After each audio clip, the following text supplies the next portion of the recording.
On the morning of April 5th, 2020, my potential future best friend and business partner, Daniel Greene, and respected published author Nicholas Eames, author of the Banned series, Kings of the Wild and Bloody Rose, made a video. In the video, they attempted to rank fantasy weapons on a tier list. And because tier lists always tend to excite debate and or controversy, outrage, faux, real, either one, I have to point out that I have some specific beef with something that went down in that video. Now, I love Daniel Greene's channel. I love him. He's one of my favorite booktubers of all time. I know a lot of the people that like my videos also like him. I want you guys to know it's okay when mommy and daddy fight. It probably means that we're just communicating.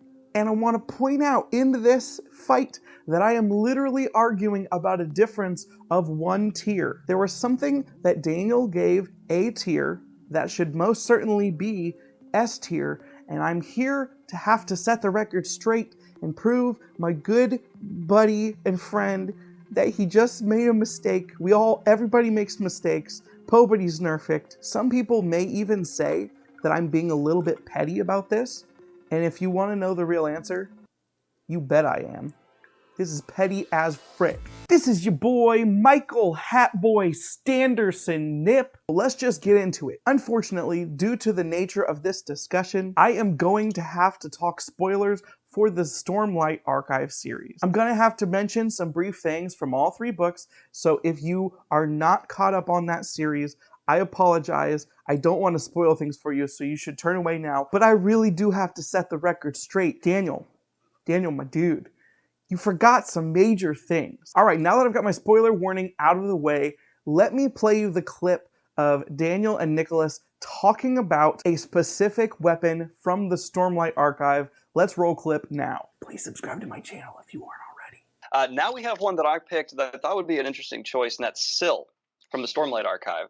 She can turn into a spear and is super, super lethal when she does so. I think a solid A tier, because it's like Brandon's super cutters. I mean, they're really good, and it's her first sentient weapon, I think, here. Mm-hmm. So I feel like I'm insulting it if I put it any lower than A. I won't argue with that, yeah. All right. And that's it. That's all he said. That's all we got. You got A tier because it's a weapon that can cut through stuff.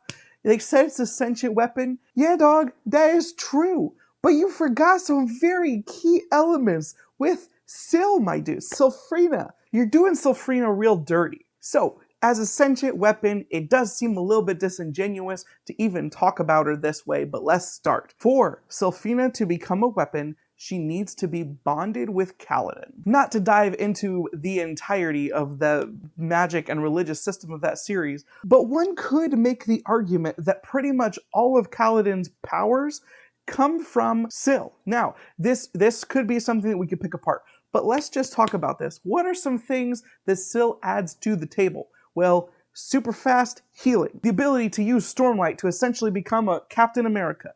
Kaladin can use Stormlight to become Superman. He can literally fly. I think one could probably make an argument either way on whether or not those powers can be attributed directly to Syl, his weapon and or spren. So let's just set those powers aside, which I don't think we can. But let's set those powers aside just for the sake of discussion. Daniel mentioned that she could turn into a super sharp spear, but let's just break into the sentience realm for a while. We're talking in a list of weapons that we're going through, most of these weapons are very good at cutting, they're unbreakable, a lot of them have some sort of magical enchantments and or powers, but Syl has a lot of advantages if we're going to classify her as a weapon that are not just cutting things. First of all, she is used as a scout on many different occasions to spy on people, relay information. She can make herself visible and invisible at will. She can predict the weather of when the high storms are coming. If we include the Everstorm, she's also able to predict that, something that nobody else is capable of at that point. Syl is a friend. She's essentially Kaladin's unpaid therapist who helps him through a lot of his mental breakdowns. She's partially responsible for him not committing suicide.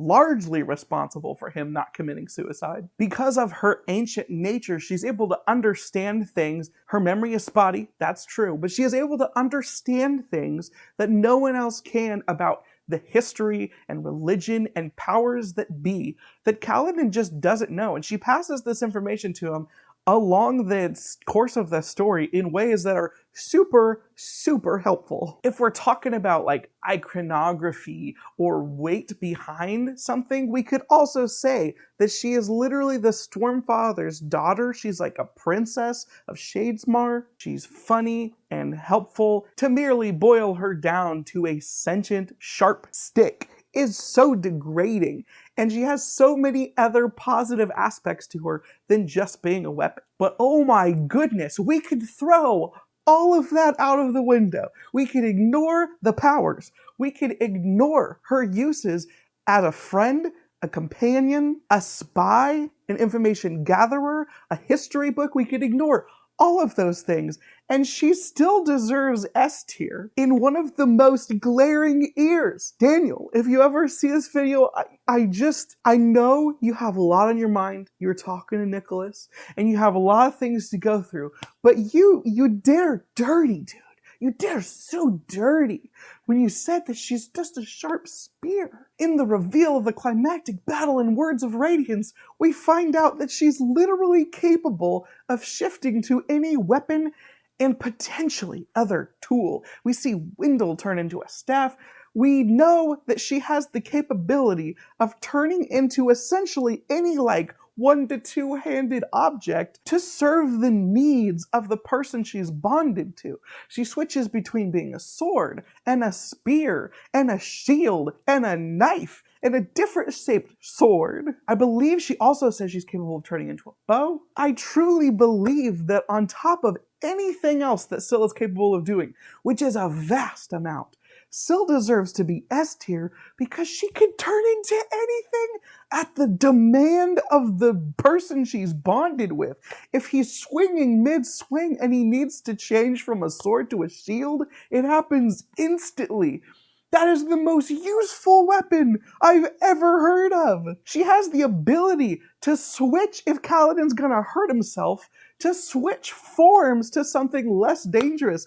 Anyone, if they were able to hold this weapon, has the potential to wield it with some form of competency, at least in the way of not hurting themselves. All of these things combined to make me come to the conclusion that Syl is not an A-tier weapon. Nay, she is clearly an S-tier weapon.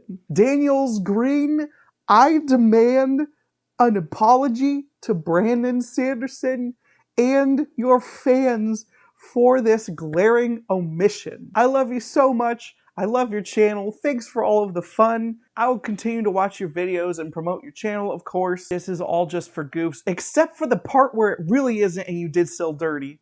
That's not for goofs, but it's all fine. I even checked your Discord, Daniel, to see if anybody else brought up this question, and nobody else did, and it kind of blew my mind. Maybe it's just the fact that I am fresh off finishing the Stormlight Archive for the first time.